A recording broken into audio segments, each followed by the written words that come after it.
Kasi hindi naman 'to para sa akin, eh, para lang 'to sa inyo. Gustong-gusto kayo matulungan ni mama niyo.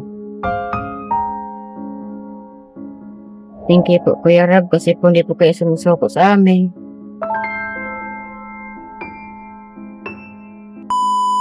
Ginagawa lahat ni Kuya Rob ang makakaya niya para lang mabago ang buhay ng magkakapatid na sina Chris, Bea at Melissa. Kahit nahihirapan na si Kuya Rob ay di pa rin niya sinusukuan ang magkakapatid kasi sobrang naaawa po talaga si Kuya Rob sa kanila.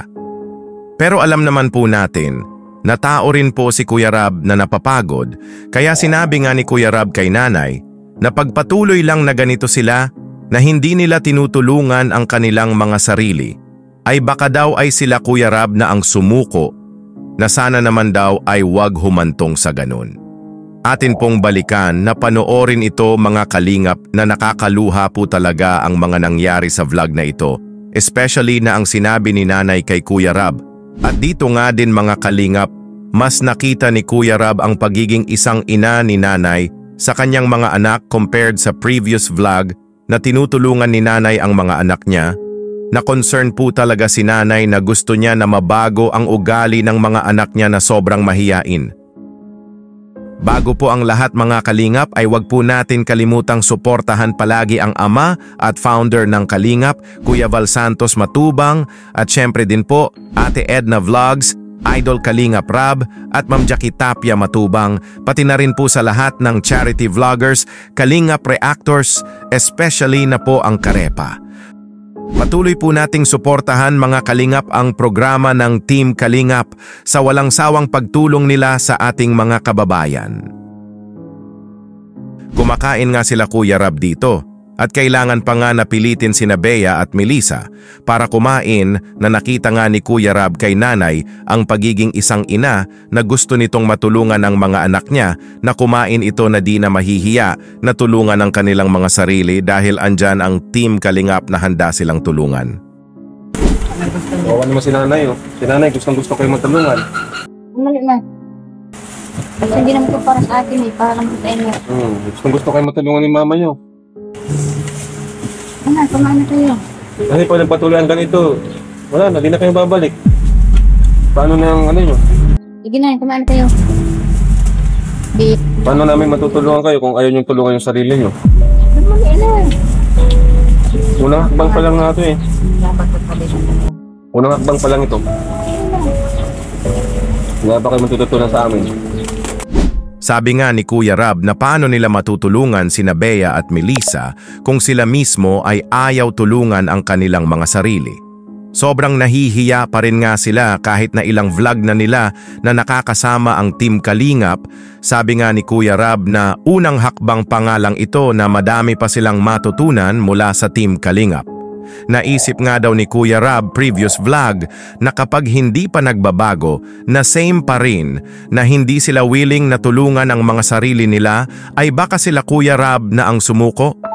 Naisip ko din kasi mga nakaraang araw, yung mga nakaraang vlog natin, sabi ko kapag hindi pa magbabago, kapag hindi sila willing na tulungan yung sarili nila, baka kami na mismo yung sumuko. Diba? So sana naman wag tayong humantong sa ganun. Ano nay? Ayaw po namin kayong sukuan, pero dapat huwag nyo rin sukuan yung sarili nyo. Tulungan na din nila yung sarili nila. No?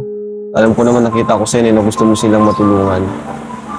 So sa ngayon, okay naman. And ayaw ko rin sanang mapacheck up sila kasi okay naman sila eh, no? Sa tingin ko okay naman sila.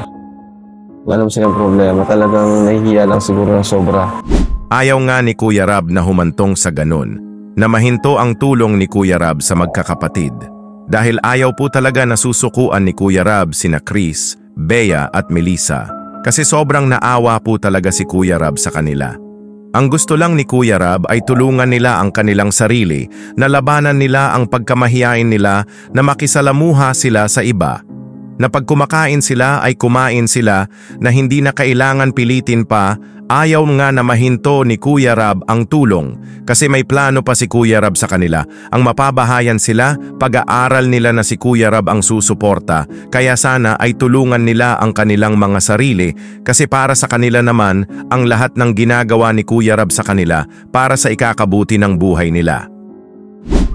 Sana sa susunod mas mabilis, no? Yung di na kailangan pilitin.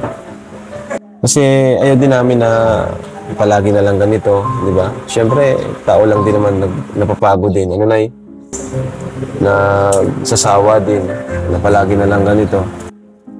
Di ba? Kasi tinutulungan na tapos ganun pa. No? Anyway,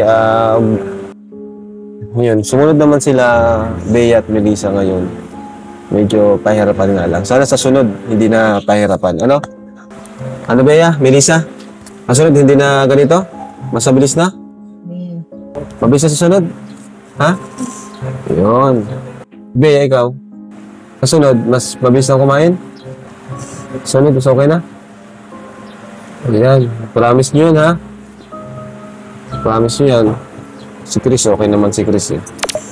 Yun lang, Nay. Ayaw namin na itigil yung pagtulong po sa inyo. Ano, Nay? Ayaw namin itigil. Kasi, kahit naman siguro kayo, Nay, no? Ayaw yung itigil, di ba? Kasi may mga plano tayo sa kanila. Unang-una, pabahay, pag-aaral. Di ba, Nay? Kaya ayaw po nating matigil. So, sana mas marami pang improvement sa sunod para kasi alam nyo naman din, Nay, di ba, na napapagod din naman kami. Ano po? Kumakain nga sila Bea at Melissa na kailangan pa nga napilitin na sabi nga ni Kuya Rab sa kanila na sa susunod ay kumain na sila na di na pinipilit at nag-oo nga sila Bea at Melissa. Okay na nga si Chris kaya masaya si Kuya Rab para kay Chris.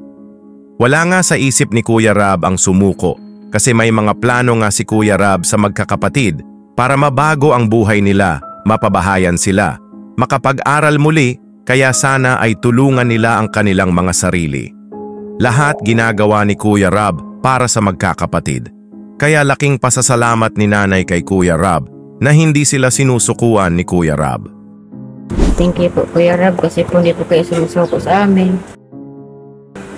Oo naman, Nay, kasi nakita ko rin naman sa'yo, willing ka din naman na tulungan sila. Kanina nga, na-stress ka na rin sa kanila. Ano po?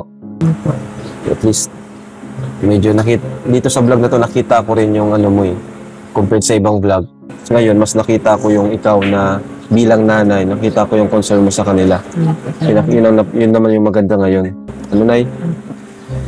So, tuloy lang, Nay, at patuloy nyo lang silang pagsabihan. Ano? Kanina may improvement naman, lumabas sila. Ngayon kumain sila. So, okay pa rin po yun. Nakita nga ni Kuya Rab kay Nanay sa vlog na ito ang pagiging isang ina sa mga anak niya compared sa previous vlogs na nakita nga natin dito na gusto po talaga ni Nanay na tulungan ang mga anak niya. Huwag nang mahiya, kumain pag kumakain, makipagsalamuha sa iba, ang lahat ng ginagawa ni Kuya Rab ay para sa ikakabuti ng buhay nila. Sana po sa susunod ay may makita tayo na more improvement sa magkakapatid. Kung anuman ang nararamdaman nila ay sana magiging okay na sila.